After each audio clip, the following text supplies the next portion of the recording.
wabarakatuh. Waalaikumsalam warahmatullahi wabarakatuh. Apa kabarnya anak-anak ibu hari ini? Baik. Alhamdulillah. Ada yang tidak hadir hari ini? Hadir semua. Alhamdulillah. Nah, sekarang marilah kita dengan membacakan doa sebelum belajar. Nah, silakan kita minta bimbingan si Farid doa mau belajar. Bersama-sama kita baca ya. Bismillahirrahmanirrahim. Raditu billahi rabban wa bil islami dinan wa bil muhammadin nabiyya wa rasulah. Rabbi zidni ilma warzuqni fahma.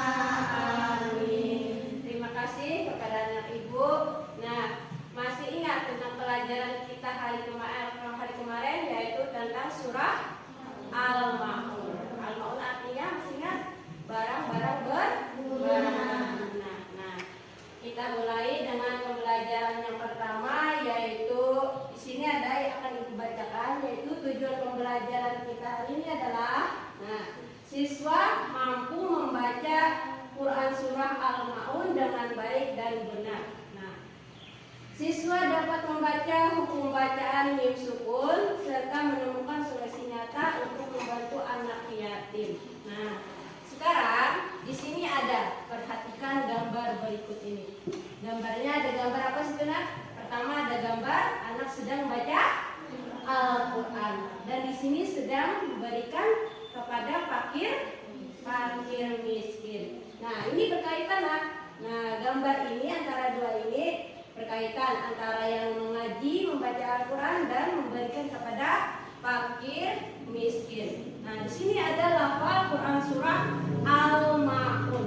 Nah, ayat pertama yaitu bacanya A'udzubillahi minasyaitonirrajim. Mari kita baca bersama-sama. Ara'aitallazi yukadzibu biddin fadzalikal ladzi yahuqul yatim wala yahuddu ala ta'amil miskin fawailul lil musallin alladzina hum yura'un wa yamna'unal ma'un. Sadaqallahul azim. Di sini ada beberapa pesan Quran surah Al-Ma'un. Nah, surah Al-Ma'un ini memberikan pesan supaya menghindari perilaku tercela.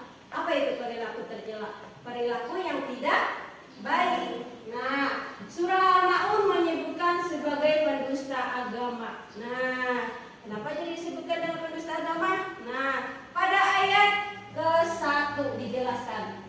Pada ayat ini Allah menanyakan kepada Nabi Muhammad SAW tentang orang-orang yang mendustakan agama.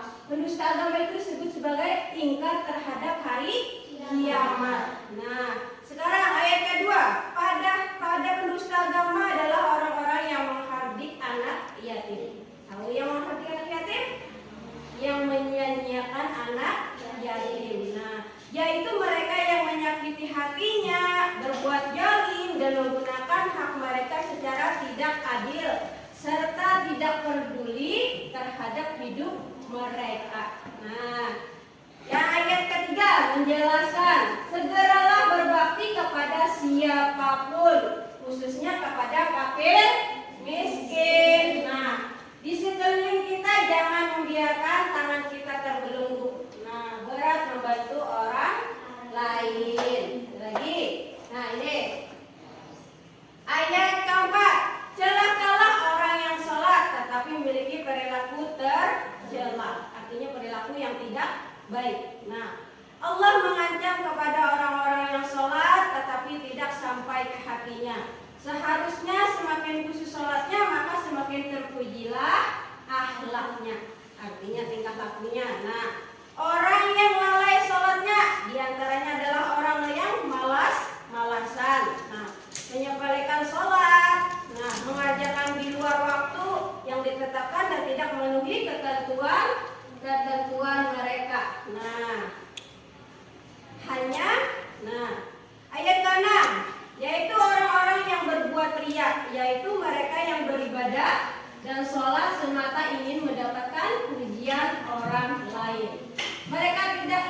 mengabdi kepada Allah, ibadah yang diikuti dengan perbuatan ria sangatlah rugi. Nah, terus ayat ke-7 menceritakan orang-orang yang enggan memberikan bantuan kepada sesama walaupun hanya sekadar meminjamkan barang untuk keperluan sehari-hari. Nah, lalu di sini ada lagi dengan dari ayat 1 sampai ayat 3 itu menceritakan ada orang yang menyembelih onta, kemudian datang anak yatim, tetapi anak yatim tersebut dihadrik dan diusir. Nah, disia-siakan. Nah, terus ayat 4 sampai ayat 7 ada orang munafik mengerjakan sholat tidak karena Allah tetapi karena ingin dilihat dan dipuji oleh orang lain. Nah, itu disebut dengan asbabun nuzul. Nah, asbabun nuzul. Terus ada lagi di antara Quran surah Al-Maun ini ada namanya hukum bacaan. Nah, hukum bacaan yaitu mim sukun. Yang pertama yaitu ihfa safawi. Nah, yang kedua yaitu idgham mutamasyi lain. Yang ketiga yaitu antara mim dan ba pada bibir ditahan 2 ketukan. Contoh di sini, alam ya'lam bi annallah. Mim mati bertemu huruf ba. Nah, ada yang kedua contohnya, tarmihim bihizarah. Mim mati bertemu huruf ba. Nah, ini ada yang garis merahnya. Ya? Nah, terus ada yang kedua idgham mutamasyilain. Nah, idgham mutamasyilain ini yaitu jika ada mim sukun bertemu dengan huruf mim yaitu idgham mimi atau idgham misli. Nah, cara membacanya masukkan huruf mim ke dalam huruf mim disertai gunnah. Bacaannya di sini adalah wa ammanahum min khauf. Nah, wa ammanahum min khauf itu contohnya. Terus yang ketiga adalah izhar safawi. Yaitu jika ada mim sukun bertemu salah satu huruf hijaiyah selain mim dan ba. Nah, cara membacanya dibaca jelas di bibir, mulut tertutup, dibaca pendek. Contoh bacaannya di sini alladzina hum an sholatihim sahun.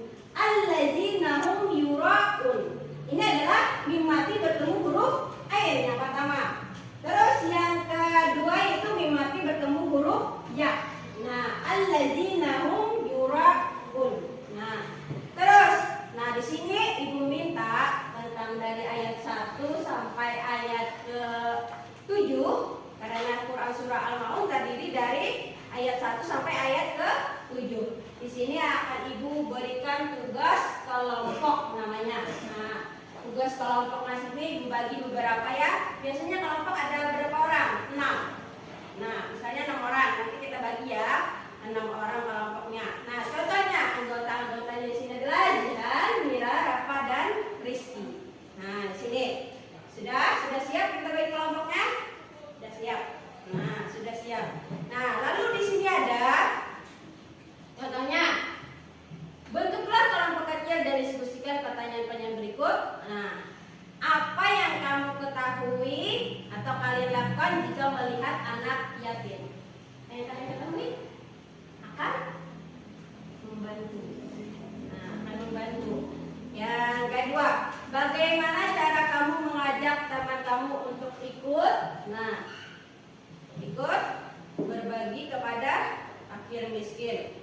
Nah, nih, bagaimana cara kamu mengajak teman-teman ikut menyayangi anak yatim?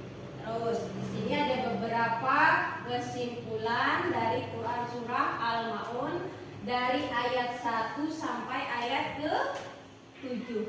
Nah, di sini surah Al-Maun itu terdiri dari 7 ayat, yaitu salah satunya adalah ayat yang berisi bahwa kita tidak boleh menghardik anak yatim. Menghardik itu apa, Bu? Menyia-nyiakan, menyakiti fisik dan lain sebagainya. Nah, yang kedua, sini kan tadi ada selain tentang Quran surah Al-Maun menceritakan tentang anak yatim, juga juga ada hukum bacaan mim sukun itu ada 3, yaitu ikhfa safawi, nah idgham mutamatsilain dan idhar safawi. Nah, terus ini ada lagi kesimpulannya. Nah, al-ma'un artinya tadi apa? Barang berguna. Nama surah Al-Ma'un ini diambil dari yang terdapat pada ayat ke-7. Nah, surah ini merupakan surah yang ke-107. Nah, dan terdiri dari 7 ayat. Nah, digolongkan ke dalam golongan surah Makkiyah karena diturunkan di Mekah. Nah, terus ini ada beberapa isi pokoknya juga yang menceritakan tentang Quran surah Al-Ma'un, yaitu isi pokok surah Al-Ma'un adalah mengenai orang-orang yang mendustakan agama. Nah, mendustakan agama yaitu orang yang menyia-nyiakan anak yatim. Nah, jangan sampai kita menyia-nyiakan kalau yang ada anak yatim, kalau yang ada pun kita santuni. Nah, kita beri uang jajan misalnya kalau ada lebih. Nah, dan tidak memberi makan, membantu orang miskin. Nah, itu dari Quran surah Al-Ma'un. Nah, demikian pembelajaran kita hari ini. Nah, ada yang bertanya anak ibu tentang Quran surah Al-Ma'un dari ayat 1 sampai ayat ke-7. Nah, yang tahu apa tadi artinya surah Al-Ma'un? Barang berguna. Terdiri dari berapa ayat? 7 ayat. Diturunkan di kota mana? Kota Mekah. Nah, alhamdulillah. Nah, sampai di sini Ibu tutup dengan pelajarannya. Marilah kita berdoa dengan doa selesai belajar. Silakan Rafi, kita mimpin doanya. Doa mau belajar.